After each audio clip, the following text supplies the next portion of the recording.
So 5.7 is the last section we're going to cover from this section before we move on to the next chapter.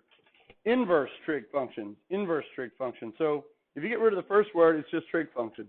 And we've already been studying those, right? Give me an example of a trig function.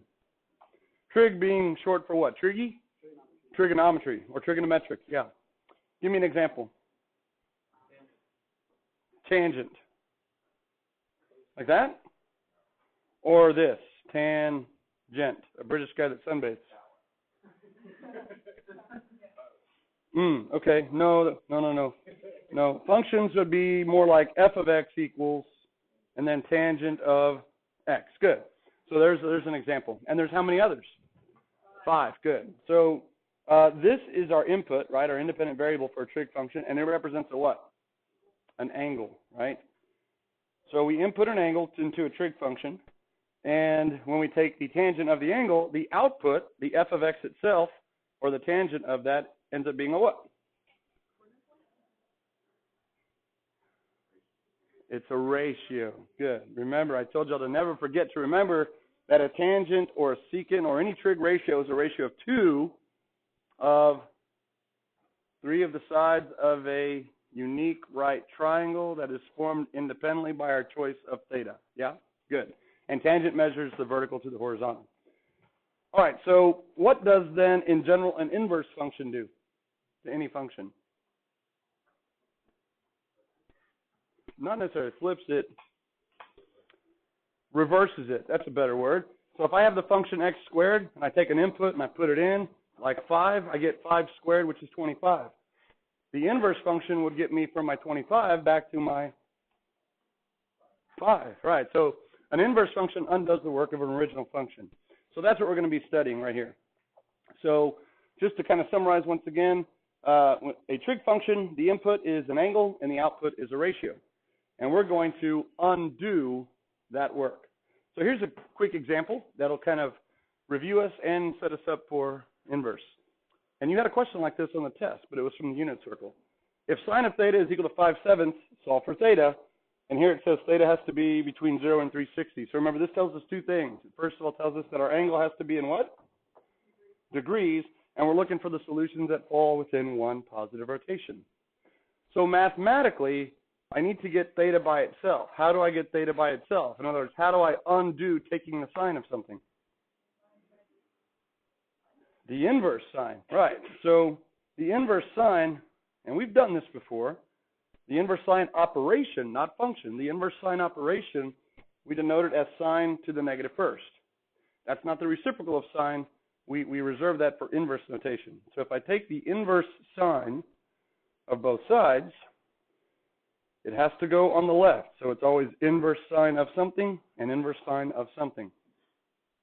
What happens on the left? What happens when you compose two inverse functions back to back? It's just theta. They undo each other, right? So if I had a function that took me 2 steps to the left, and then I had the inverse that took me 2 steps to the right, in the end, I'm right where I started, right? In this case, theta. So that's what inverse functions do. They undo each other. So I have theta equals inverse sine. All right. Now, this is inverse sine the operation. We can go ahead and answer this question, and we've done this before. How many solutions are we going to have? We want to find all the angles between 0 and 360. So if 5/7 now represents a what? An angle or a ratio? Bless you. It's a ratio, yeah? We take inverse trig functions of ratios to find angles. So the input and output switch. Our input is now a ratio, and our output is an angle. In which two quadrants is sine positive? 2 and 1, or most people would say 1 and 2. Yeah. Okay. So there's two solutions between 0 and 360. So let's review quickly how to find those. Is 5/7 a unit circle ratio? It is not. So I will go to my calculator, and in this case, I want to go to the mode and put it in degree mode. Yeah. And we'll type it in. Inverse sine, how do we type in inverse sine? Second sine, right. The inverse commands are found on the second option of the button. So inverse sine of 5/7. And the calculator is always going to give us one answer, and we'll figure out why here in this lesson. So we get 45.584. Is that one of our answers? It is. That's the one in quadrant 1. So let's call this theta 1 and theta 2. Theta 1 then is 45 point, horrible short-term memory, 584. 584. And of course, being in degrees, I need to put a what? Degribble, yeah. And so how am I supposed to find that other answer in quadrant 2? 180 minus that. Very good, because 45 also ends up being the reference angle. And so theta 2 is going to be 180 minus that. And since I'm only going to use it one more time, I don't need to store it.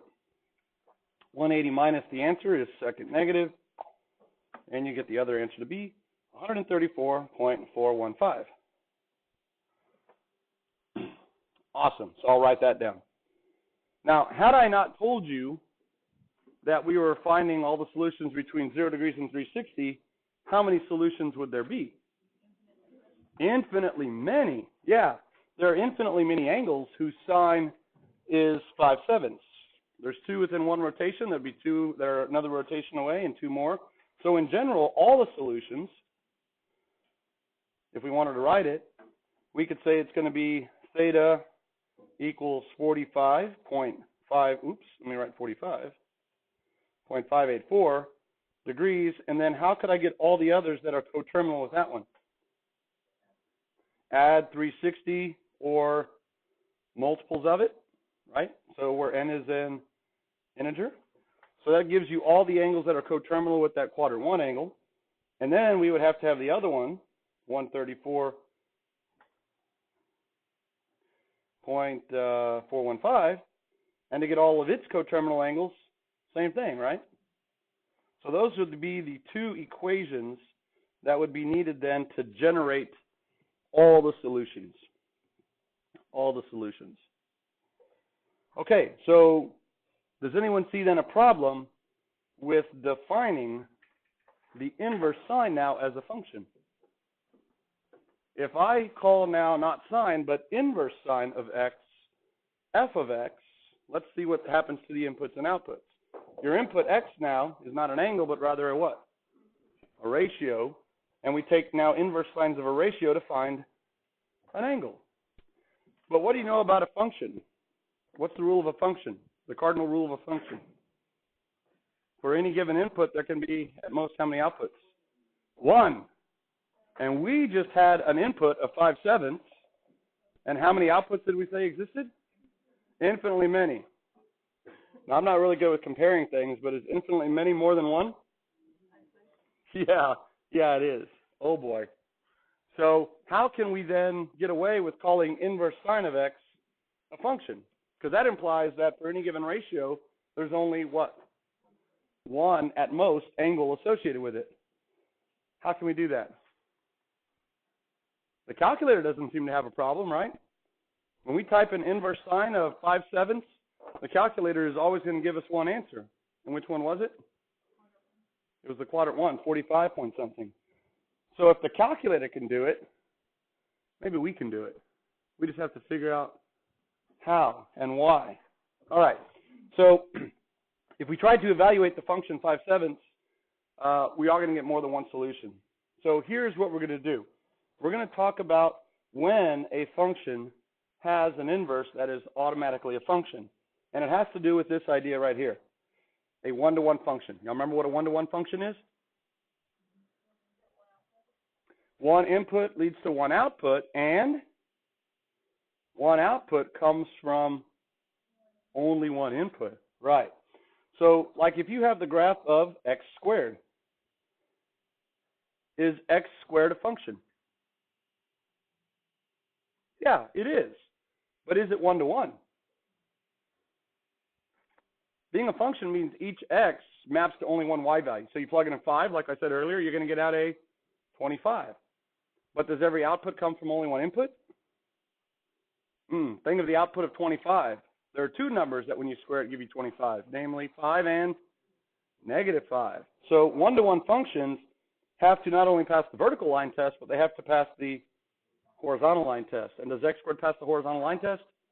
No. So it's not one-to-one. So one-to-one functions have a function that is automatically an inverse, or an inverse that's automatically a function, I should say. If I told you that I squared a number to get 25, you wouldn't necessarily know what my original number was, would you? You wouldn't know if I started with a 5 or a negative 5. So x squared is not 1-to-1. So it doesn't have an inverse that's automatically a function. But we do know there is a function called the square root of x, right? That undoes squaring something. But guess what? We have to start with what? What are we assuming about our input? How do I know that when I plug in a number, I want the positive or the negative? Well, we have to decide.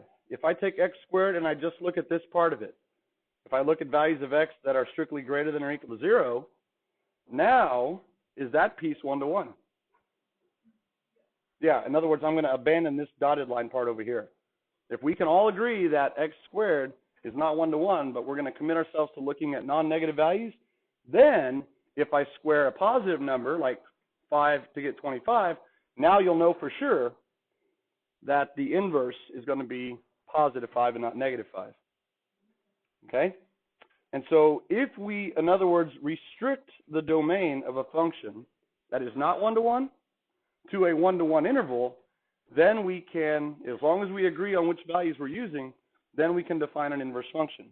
I could easily define the graph of x squared to be the negative part and get rid of the positive branch. And now if I say that we're going to be using values of x that are less than or equal to 0, then what would the inverse function be? It would be negative square root of x, yeah. So now if I say I have 25, what did I square to get that? You'd be like, oh, you started with negative 5, because we're committing to using just the negatives.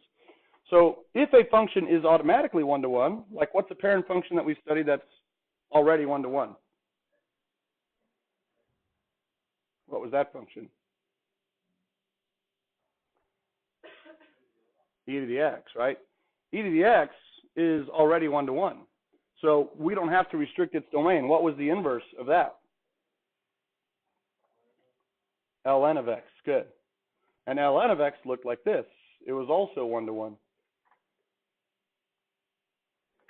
Okay, so if a function is 1-to-1, it's going to have an inverse function that is also 1-to-1. And why is it important then that it passes the horizontal line test? Because when you get a graph of an inverse, you reflect that graph across what magical line? Do you all remember? The line y equals x, right? Okay. And what happens when you reflect something across the line y equals x? All the x and y information interchange. So the y-intercept of e to the x is the point 0, 1. What happens if you take 0, 1 and flip it? You get 1, 0. That's the x-intercept of the natural log. Okay? The horizontal asymptote on e to the x becomes the vertical asymptote of ln of x. Okay? In other words, y equals 0 becomes x equals 0. All the x and y information interchange, including domain and range. That's a very important idea. So here's what we're going to do. We are going to look at the graph of sine of x, which is not 1-to-1, is it? And we're going to see if we can agree on an interval that is 1-to-1, and then reflect that piece across the line y equals x. All right, so to sketch sine of x. Sine of x is, what was the mnemonic we used for sketching it? Sahala. Yeah, Sahala. So here we go. It went up to 1 and down to -1. So we went out to 2 pi. There's pi halves, 3 pi halves. And I'll put a couple of points on the other side. Negative pi halves, negative pi, maybe negative 3 pi halves. Okay, so axis high, axis low, axis, and then we'll work back this way. So now we'll connect the dots. And there's our old friend Sahala. Now you can clearly see, I'll call this f equals sine of x. You can clearly see that that is not 1-to-1. Not 1-to-1. So what we want to do, like we were talking about with x squared, if we can agree on restricting the domain of sine of x, that is, we use only specific angles, not all real numbers, and we limit it to an interval of x where the graph of sine of x is 1-to-1, then we can maybe talk about the inverse. Now, here's the other catch. There are lots of intervals here that are 1-to-1. They have to pass the horizontal line test. I can restrict it from negative 3 pi halves to negative pi. If you look at that little interval there, is that little piece 1-to-1? From negative 3 pi halves to pi. Is this little piece 1-to-1? It is. Would that be a good interval to restrict it? Is that a good interval to use? That's 1-to-1 interval, right? That little piece right there passes the horizontal line test. Is that a good interval? Why not, Tyler? You shook your head no. I would agree. It's not the best interval. If I restrict it to that interval, first of all, what y values am I taking on that interval? Only positive from 0 to 1. So I would like to at least include an interval that has all the possible y values of sine. Like when I did for x squared, I still had the y values from 0 to infinity when I used the right side of the graph. So maybe a better 1-to-1 interval would be not from negative 3 pi halves to negative pi, but maybe negative 3 pi halves down to negative pi halves. Because at least in that case, that little piece is 1-to-1, yes? But now I have all the values of sine included from 1 down to negative 1, and of course everything in between. So that interval is at least better, but that's not the best interval to use either. Why? Does anyone see a better interval? I see a fly. Yeah, this interval is nice because it does include all the values from negative 1 to 1, but it's all completely negative. So is there another interval that is also 1-to-1, that also includes all the sine values from negative 1 to 1, that is more, quote unquote, convenient? Negative pi halves to pi halves. Very good. And that's the one that most people agree is the most convenient, okay? So first of all, it's an interval that is 1-to-1. It passes the horizontal line test. That's the first criteria. Number two, if I include negative pi halves and pi halves, then I include all of the sine values from negative 1 to 1. That's the second criteria. I get all the y values for the entire graph of sine. And the third criteria, it's the most convenient such interval because it's closest to the origin, okay? Now, I'm not going to go from 0 to pi because would that be 1-to-1? No, as soon as I start coming back down, it fails. So this is the most convenient 1-to-1 interval that includes all the values for sine from negative 1 to 1. And so that is the one we're going to use. We are going to limit ourselves to this piece right here. All right, so if I restrict my domain of sine to go from negative pi halves to pi halves, I can now take that piece and reflect it across the line y equals x. And what is that going to look like when I reflect it across the line y equals x? Any ideas?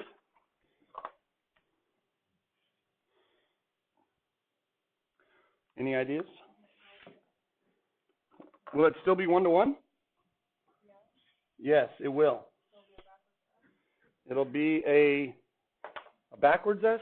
Yeah, it'll look something like a backwards S. I'll show you how to do it right here. Maybe you've seen this little activity before. If I take this graph here of sine, and you can't see this on the screen, but there it is. You see that? The blue is the Sahala, and then I highlighted the red piece like I did on here. The line y equals x would, I guess, run kind of a diagonal from one corner to the other. When you reflect the graph across the line y equals x, it's like grabbing the corners of your graph, and notice this paper is in landscape, right? It's in landscape. If I just do this, I just take my hand. Notice I didn't move my hand at all. I just reflected it across that diagonal line. First of all, the paper now becomes portrait, not landscape. You see that? It went from landscape to portrait. So that shows that the x-axis now becomes the y-axis, and the y-axis becomes the x-axis. So all the x and y information interchange. And if you can look through the paper, you can now see what that red graph becomes. Yeah? Let's see if I can do it too. Oh, it looks like that. So let's graph it on its own. It's going to look something like this. It's going to look a lot like x cubed and maybe tangent. The only difference is it stops. All right? And the rest of the graph, if you wanted to do it in dotted lines, it would snake back and forth left and right across the y-axis, just like sine would snake up and down above and below the x-axis. Now let's label this. The old x-axis, which we restricted from negative pi halves to pi halves, is now the what? It's the y-axis, it's the range. So this is positive pi halves, and this is negative pi halves. The old range, which was from -1 to 1, the old y-axis now becomes the x-axis. So this would be -1 and 1. And congratulations, there is your graph now of a function. Does that pass the vertical line test? Yes. There is your function, which we are now going to call f of x equals inverse sine of x. All right? So now we can see that anytime you have an input of x, by the way, which represents a what? An angle or a ratio? A ratio.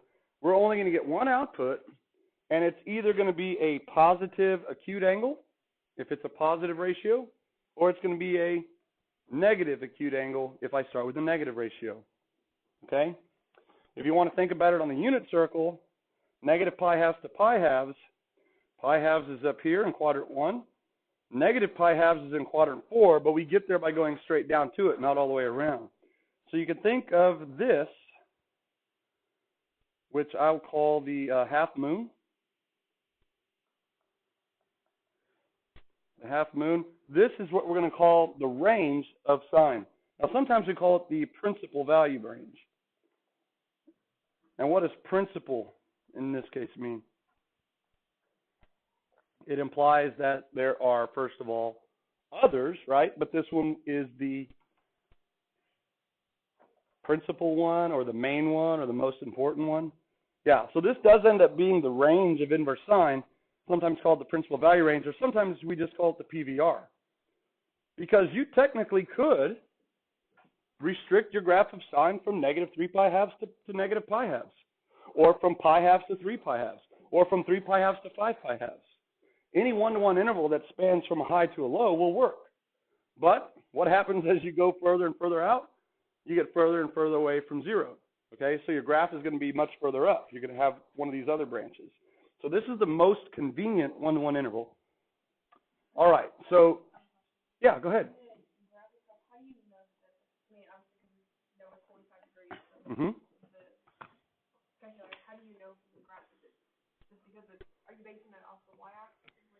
Yeah, I'm looking at my old graph of sine, which went from -1 to 1 on the y-axis.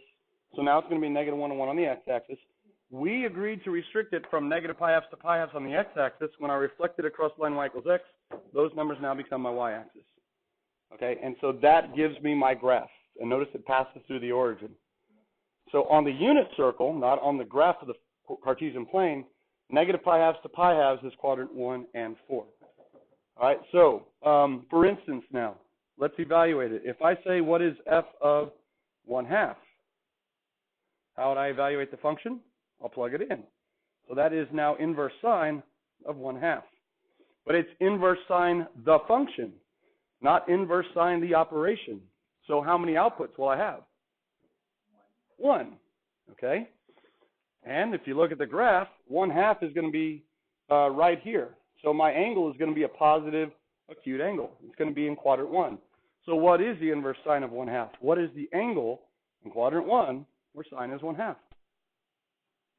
Sine of what angle is 1/2? Pi 6. Very good. So the inverse sine of 1/2 is just pi 6. It's no other number. Now, what is sine of 5 pi 6? What is sine of 5 pi 6? Also 1/2. So why is inverse sine of 1/2 not 5 pi 6? Why is it only pi 6? 5 pi 6 is not in the principal value range. 5 pi 6 lands over here in quadrant 2. And we had to choose in the very beginning that we were only going to have one output, and so we chose quadrant 1 and quadrant 4. Those are the closest to the origin on the graph, and those are the closest to your standard angle of 0 on the unit circle, okay? What if I asked you for this? What is f of negative square root of 3 halves? Well, now that is inverse sine of negative square root of 3 halves. And there can only be one output now. I don't have to tell you from 0 to 2 pi.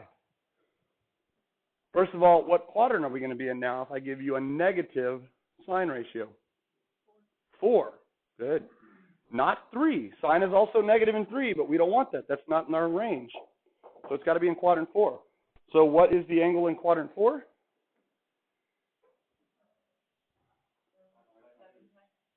Normally we would say 5 pi thirds, right? But 5 pi thirds gets there by going all the way around. That's not what we want. We want to get to that same terminal ray, good, but we get there by going straight down to it. So it's negative pi thirds. If we're in quadrant 4, we're going to have a negative sine ratio, which means we're going to have a negative angle. All right? So it's pretty easy to remember for sine. You start with a positive ratio, you're going to have a positive acute angle.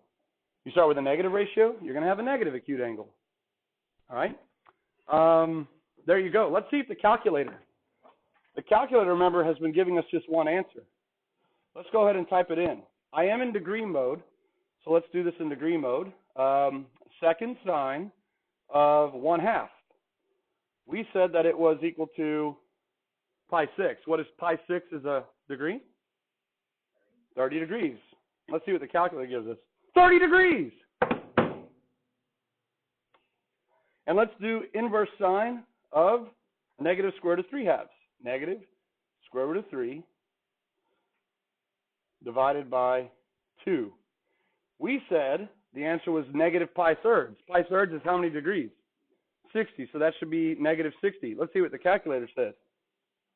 Negative 60! Nice. Hey. Huh. All this time the calculators only gave us one answer, right? Only one. Always just one. And we had to use that information to find all the other ones in a certain interval. But now I think we can figure out why the calculator was only giving us one. If you go to your mode, what mode are we in? Look at right below here. What does this say? Function. Your calculator's in function mode. So it knows to only give you one output. And why is it giving us these particular answers? Because your calculator is programmed at the factory to give you the answer in the principal value range, okay? Which actually becomes the range of the inverse sine function. Your calculator knows the range of inverse sine. Question? Oh, there is no way to do that. If you put it into parametric or polar, it's an entirely different ballgame. Yeah. So whenever you want to find the other angles, the programmers know that it's part of the Precal fun to use that answer and the characteristics of the function to find all the others on your own. Okay? Yeah. So anyway, your calculator is programmed to give you one answer, and it's always going to be the one in the PVR. So there you go. Let's go ahead and talk about some of the characteristics then of inverse sine. All right, so what is the domain of inverse sine? We're looking at this graph right here.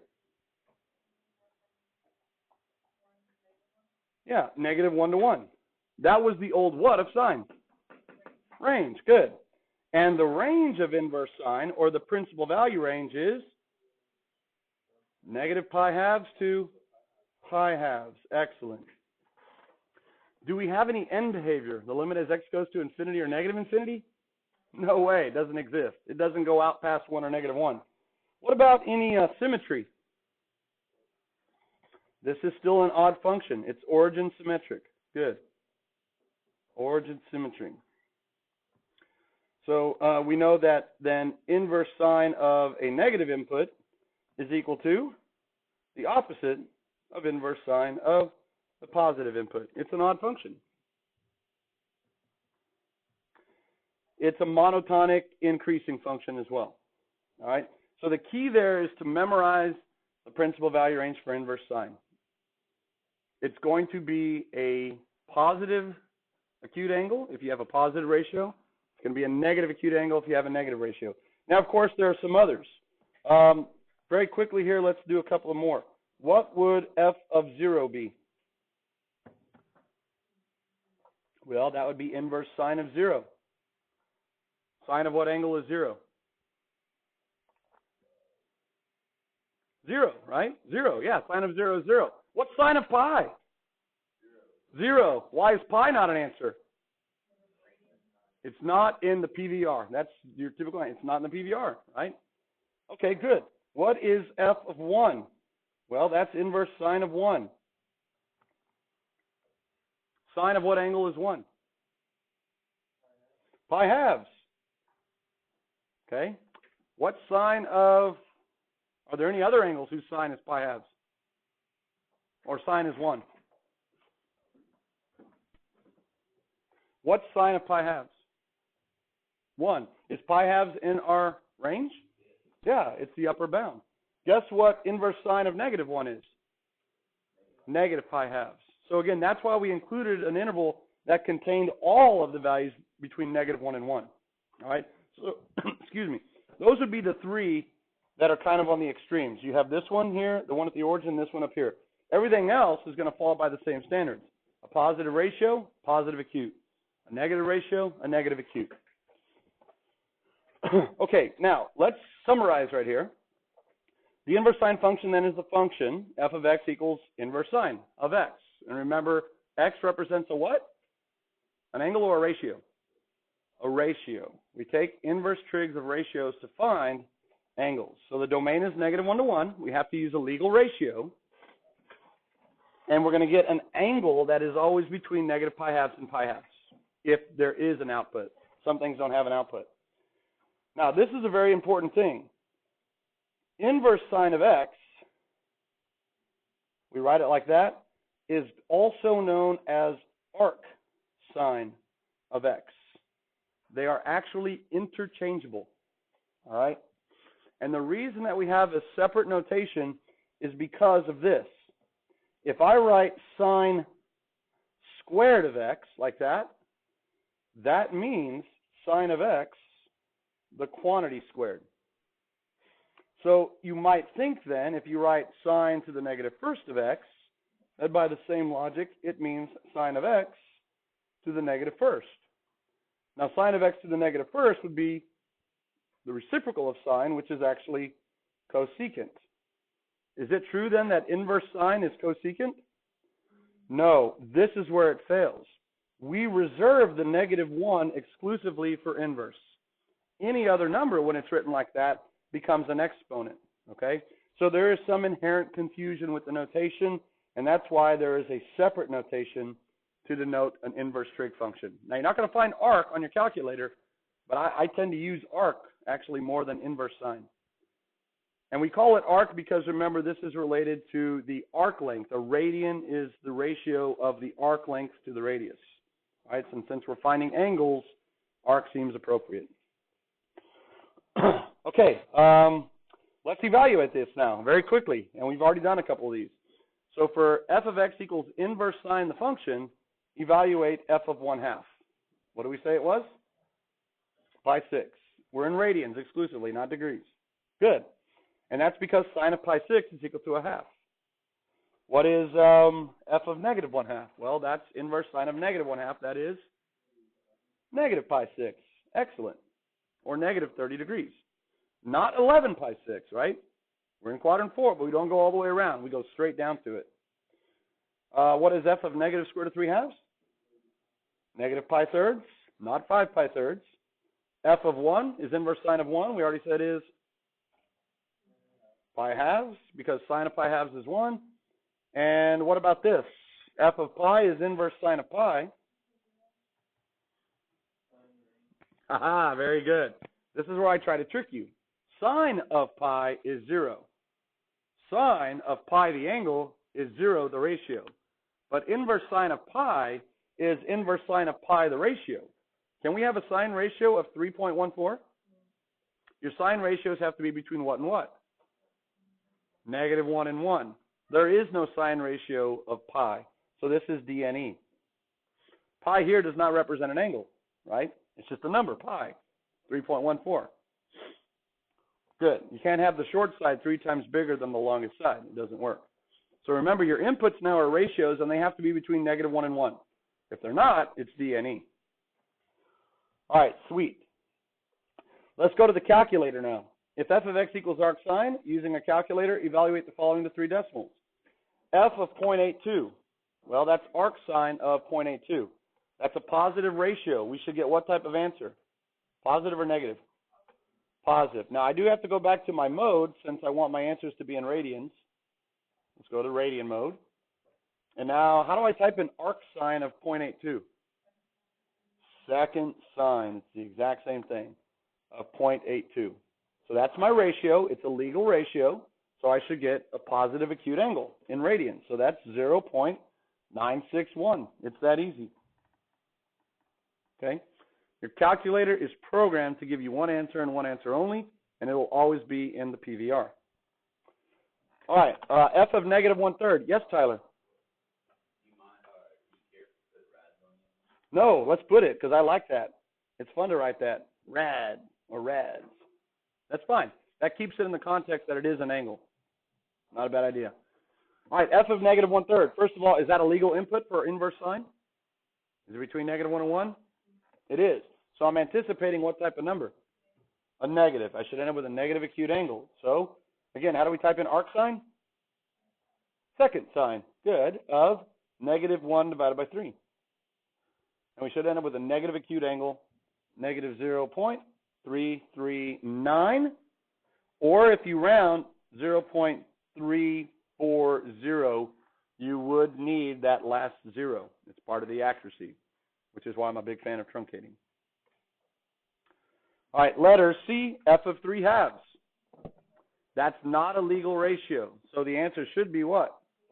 DNE. Let's see if the calculator knows that. It is a stupid calculator. Inverse sine or arc sine of 1.5.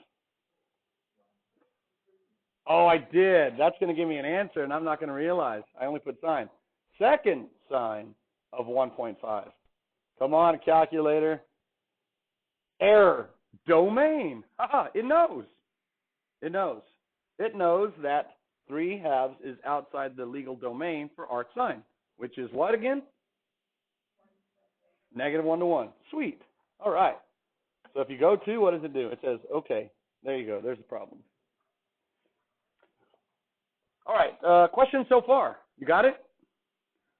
Why did we choose -pi/2 to pi/2? What were the 3 criteria? That gave us an interval that was 1 to 1. Yeah, so it was 1 to 1. It passed the horizontal and the vertical line test. It also included -1 to +1, all the sign values on the entire graph, and it was the most convenient such interval. Yeah, there you go. Those are the 3 criteria. Now, here's kind of another little asterisk. Sometimes to denote the difference between inverse sine the operation, which is what we started today with, we took the inverse sine to solve, and we had multiple solutions, versus inverse sine the function, which has only one solution. Sometimes when it's not in like f of x format, a capital letter is going to be used. Okay? So that's important if you have something like this. This is an expression, not a function. It doesn't say f of x equals. It's just an expression. So when you see this capital S as opposed to a lowercase s, guess what that implies? It implies inverse sine the function, all right, as opposed to inverse sine the operation. And, of course, we can also write that as what? What's another name for inverse sine? Arc sine. So if you see a capital A,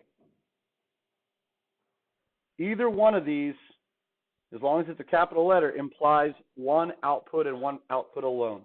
So let's go ahead and answer this question. Find the exact value for each of the following. No calculator. Now notice if we look at the inside, we have to evaluate this from the inside out. We're taking the inverse sine of 3/5. Is 3/5 the legal input for inverse sine? Yeah, it's between -1 and 1. It's a positive ratio, so the inverse sine of that positive number should give us what type of angle? A positive acute, right? Positive acute. Is 3/5 the unit circle ratio? No. So is there any way to figure out what inverse sine of 3/5 is without a calculator? No. So how in the heck are they expecting us to evaluate this without a calculator? One more time? Kind of, right? Cosine and inverse sine are those inverses of each other. Do they just undo each other? No. If this were sine of inverse sine, then maybe. But there is something going on here. When we take the inverse sine of 3/5, we're going to get an angle theta, right? But theta is not our final answer, because we want to turn around and take the cosine of theta, which means our final answer is not an angle, but rather a ratio. It's a cosine ratio. So let's see. Recall that if you're given a trig ratio, in this case 3/5, you're given 2 of 3 sides of a right triangle. And if we know 2 of the 3 sides of a right triangle, can we find the third side? Yes. And if we know all 3 sides, don't we know all 6 trig functions for that angle? Yeah. So we can actually find the cosine without even knowing what theta is. Here's what we would do it. We would draw a picture. Inverse sine of 3/5 is going to give us some angle theta. And of course, we know that theta is going to live in which quadrant? Quadrant 1. So let's just draw theta right there. Drop a perp, and let's go ahead and label the 2 sides that we're given. The sine ratio is y to r. So it must be 3 and 5. Do we know what the x coordinate is then? It has to be 4. It's a Pythagorean triple. And now that we know all 3 sides, what is the cosine of that angle theta? 4/5. Ta-da! This is basically your 2 clues problem. Remember that? But it's a much more condensed version of your 2 clues problem. Back in the day, I would have told you sine of theta equals 3/5 and cosine of theta is positive. And you would know then that sine is positive in either quadrants 1 or 2, or 2 and 1. And cosine is positive in 1 and 4. So the overlapping quadrant is 1. You would then label the 2 sides, find the third, and then take the cosine.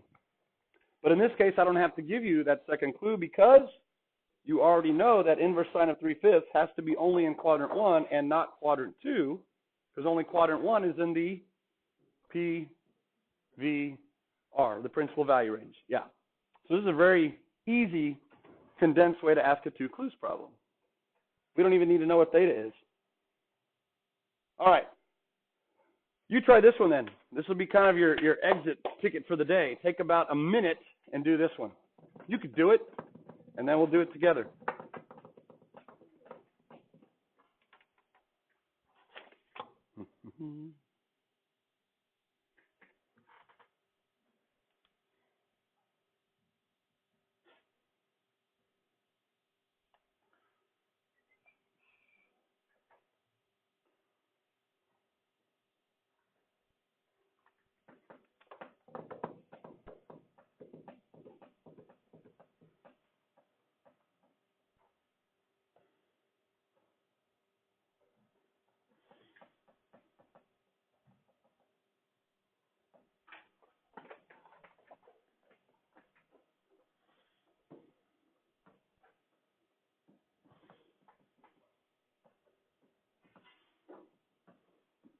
Anyone got it?